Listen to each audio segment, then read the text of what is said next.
சூப்பரான ஹெல்தியான கருவேப்பிலை சாதம் எப்படி செய்கிறதுன்னு பார்க்கலாம். ஃபர்ஸ்ட் டைம் சேனலை பார்க்குறவங்க சப்ஸ்கிரைப் பண்ணிக்கோங்க. பக்கத்தில் இருக்க பெல் ஐக்கானில் ஆல் என்ற ஆப்ஷனை கிளிக் பண்ணிக்கோங்க. இப்போ ஒரு கடாயில் 3 டேபிள் ஸ்பூன் அளவுக்கு உளுந்தம்பருப்பு, 3 டேபிள் ஸ்பூன் அளவுக்கு கடலைப்பருப்பு, ஒரு கைப்பிடி அளவு வேர்க்கடலை, கூடவே 1 டீஸ்பூன் அளவு சீரகம், 1 டேபிள் ஸ்பூன் அளவுக்கு மிளகு, இது எல்லாத்தையுமே சேர்த்துட்டு அடுப்பை சிம்மில் வச்சுட்டு எல்லாத்தையுமே நல்லா வறுத்து விட்டுக்கலாம். பருப்பு எல்லாமே நல்லா கலர் மாதிரி லைட்டாக செவந்து வரணும். ரொம்பவும் கலர் மாறிடுச்சுன்னா டேஸ்ட் நல்லா இருக்காது.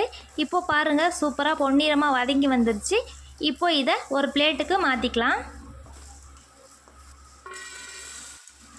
மாற்றிட்டு அதே கடாயில் ஒரு 7 வரமிளகாய் எடுத்திருக்கேன். அதையும் சேர்த்துட்டு லைட்டாக செவக்க வறுத்துக்கலாம். வரமிளகாவே எடுத்துக்கலாம். இப்போ ஒரு கைப்பிடி அளவு கருவேப்பிலை எடுத்திருக்கேன். கருவேப்பிலையை சேர்த்துட்டு நல்லா கலந்து விட்டுறலாம். இந்த சாதத்துக்கு முக்கியமாக கருவேப்பிலை தான் தேவை, அதனால் கொஞ்சம் அதிகமாக சேர்த்துக்கோங்க. அப்போ தான் டேஸ்ட் ரொம்ப நல்லாயிருக்கும். கருவேப்பிலை நல்லா கிறிஸ்பியாக வதங்கி வரணும். நம்ம கருவேப்பிலையை கையில் எடுக்கிறப்ப நல்லா சவுண்டோட கிறிஸ்பியாக வதங்கி வரணும். இதுதான் கரெக்டான பக்குவம். இந்த ஸ்டேஜ் வந்துருச்சுன்னா நம்ம இறக்கிக்கலாம். இறக்கிட்டு ஒரு பிளேட்டுக்கு மாற்றிக்கலாம். இப்போ இது ரெண்டையுமே நல்லா ஆற வச்சுட்டு ஒரு மிக்ஸி ஜாரில் சேர்த்துக்கலாம். கூடவே 1/2 டீஸ்பூன் அளவு மஞ்சள் தூள், 1/2 டீஸ்பூன் அளவு பெருங்காயம், இது எல்லாத்தையுமே சேர்த்துட்டு லைட்டாக கொரகொரப்பாக அரைச்சி எடுத்துக்கலாம். அவ்வளோதான், நம்மளோட கறிவேப்பிலை பொடி தயாராகிருச்சு. சாதத்துக்கு சேர்த்துட்டு மிச்சமானால் நீங்கள் ஒரு ஏர்டைட் கண்டெய்னரில் போட்டு ஸ்டோர் பண்ணிக்கலாம். இது இட்லி, தோசை, சாதத்துக்கு எல்லாத்துக்குமே ரொம்ப நல்லாயிருக்கும். இப்போது நம்ம சாப்பாடை தாளிக்க ஆரம்பிச்சிடலாம்.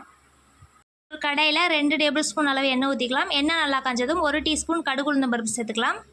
கடுகு நல்லா வெடிச்சதுக்கப்புறமா 1 டேபிள் ஸ்பூன் அளவுக்கு கடலைப்பருப்பு, 1 டேபிள் ஸ்பூன் அளவுக்கு வேர்க்கடலை, ஒரு வரமிளகாவை நல்லா கிள்ளி சேர்த்துருக்கேன். கூடவே ஒரு கொத்து கருவேப்பிலை சேர்த்துட்டு நல்லா வதக்கி விட்டுக்கலாம்.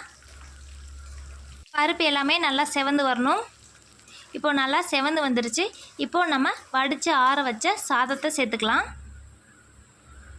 2 பேர் சாப்பிட்ற அளவுக்கு எடுத்திருக்கேன். இது கூட நம்ம அரைச்சி வச்சுருந்த பவுடரை சேர்த்துக்கலாம். நம்ம அரைச்ச பொடியிலேருந்து நான் பாதி அளவுக்கு சேர்த்துருக்கேன். அப்போ தான் டேஸ்ட் நல்லாயிருக்கும், அதோட ஃப்ளேவரும் சூப்பராக இருக்கும். அவ்வளோதான், நம்மளோட கருவேப்பிலை சாதம் தயாராகிருச்சு. எப்படி இருக்குது பாருங்கள், கலரு அவ்வளோ டேஸ்ட்டாக இருக்கும். கண்டிப்பாக ட்ரை பண்ணுங்கள். இது ஒரு ஹெல்தியான ரெசிபி. வாரத்தில் ஒரு டைம் இந்த லஞ்ச் பாக்ஸ் ரெசிபியை உங்கள் கிட்ஸுக்கு செஞ்சு கொடுங்க. இந்த வீடியோ பிடிச்சிருந்தா நம்ம சேனலை சப்ஸ்கிரைப் பண்ணிக்கோங்க மக்களே.